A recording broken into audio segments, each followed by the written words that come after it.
বেশিরভাগ নদ-নদীর পানি বিপদসীমার নিচে নামলেও বন্যা পরিস্থিতির সার্বিক উন্নতি হয়নি। সমতলে পানিবন্দী মানুষের দুর্ভোগ বেড়েই চলেছে। দুর্গত এলাকায় বিশুদ্ধ পানি ও খাবারের সংকট। রংপুর, গাইবান্ধা, লালমনিরহাট, কুড়িগ্রাম সহ উত্তরের কয়েক জেলা জলমগ্ন। চরের অসংখ্য ফসলি জমি নিমজ্জিত। বাড়িঘর থেকে পানি না সরায় ঘরে থাকা যাচ্ছে না। জামালপুর ও সিরাজগঞ্জের মতো মধ্যাঞ্চলের জেলাগুলো প্লাবিত প্রায় 2 সপ্তাহ ধরে। যমুনা নদীর পানি নামছে ধীরে। সুনামগঞ্জ আর সিলেটে আবারও বাড়ছে সুরমার জল। সুনামগঞ্জে 12 উপজেলার নিম্ন ও হাওড়াঞ্চলের 4 লাখ মানুষ পানিবন্দী। সিলেটে আশ্রয় কেন্দ্রে মানবেতর দিন কাটছে 9,000-এর বেশি মানুষের। কুশিয়ারা তীরবর্তী অনেক এলাকা প্রায় 1.5 মাস ধরে প্লাবিত। ডিজাইন, এলিগেন্স, বিউটি, সেরা পণ্য সবার জন্য। জেভিকো। বন্যার ক্ষয়ক্ষতি জানতে আমরা যাচ্ছি সিরাজগঞ্জে। সেখানে আছেন আমাদের সহকর্মী গোলাম মোস্তফা রুবেল। রুবেল, জানাবেন যে আপনি এই মুহূর্তে কোন এলাকায় আছেন এবং নতুন কোন কোন এলাকা প্লাবিত হয়েছে। আর আমরা দেখছিলাম যে বিশুদ্ধ পানি এবং খাবারের সংকট আছে, সেসব এলাকায় কি ত্রাণ সহযোগিতা পাঠানো হচ্ছে কিনা, সবশেষ পরিস্থিতি জানাবেন।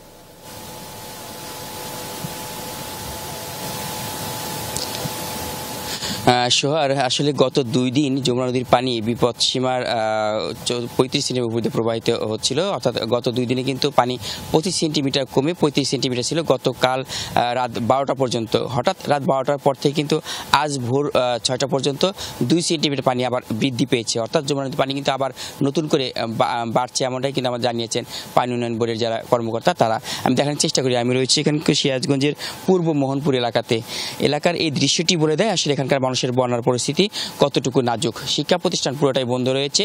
একই সঙ্গে কিন্তু এখানে তাঁত ফ্যাক্টরি থেকে শুরু করে যে সমস্ত কৃষি জমি সবই কিন্তু তলিয়ে আছে বানের জলে। ইতিমধ্যেই দেখতে পারবেন এখানকার যে সমস্ত বাড়িঘরগুলো রয়েছে সবই কিন্তু তলিয়ে আছে। চারদিকে শুধু থই থই পানি, অর্থাৎ বিশুদ্ধ পানির অভাব কিন্তু ব্যাপকভাবে দেখা দিয়েছে। এই অঞ্চলে আসলে প্রতিটি বাড়িতেই পানি প্রবেশ করায়, যে কারণে এখানকার যে টিউবওয়েলগুলো ছিল সেগুলো সবই তলিয়ে গেছে। অনেক দূর থেকে মানুষকে খাবার পানি নিয়ে আসতে হচ্ছে। এখানে কিন্তু সবচেয়ে বেশি সমস্যা যেটি জানেন যে গবাদি পশুর কিন্তু ভরপুর এই সিরাজগঞ্জ জেলা। সেই গবাদি পশু নিয়ে কিন্তু অনেকটা বিপাকে পড়ে আছে এই অঞ্চলের গো খামারের মালিকরা।